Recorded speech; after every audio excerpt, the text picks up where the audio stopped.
Hello అండి. ఈ సంవత్సరం అయితే మా కాజు తోట చాలా చక్కగా పూయడం అయితే జరిగింది. ఇప్పుడు సరైన మెడిసిన్ అయితే కొట్టడం జరిగింది. ఇప్పుడు ఏంటంటే మంచి ఎండలు ఎక్కువ ఉండడం వల్ల ఎటువంటి ఇబ్బంది ఏం లేదు. కానీ వర్షం పడినట్లయితే కొంచెం ఇబ్బంది. కానీ వర్షం పడితే చాలా గట్టిగా పడిందంటే పువ్వంతా కడిగి కొత్తగా మొత్తం క్లియర్ అయ్యి అవుట్ అయ్యి చాలా చక్కగా వస్తుంది.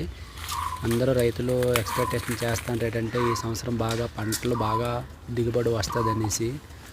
ఆ ప్రకృతి మాత సహకరించినట్లయితే ఈ సంవత్సరం ఎకరానికి 8 నుంచి 10 బస్తాలు పిక్కలు అయ్యే ఛాన్స్ ఉందని అనుకుంటాం. అంత బాగా ఈ సంవత్సరము మా కాజు తోట అయితే పూయడం జరిగింది. Thank you friends. Please subscribe my channel. ఇలాంటివెన్నో మళ్ళీ నేచర్కి మీకు చూపిస్తుంటాను ఫ్రెండ్స్. Thank you.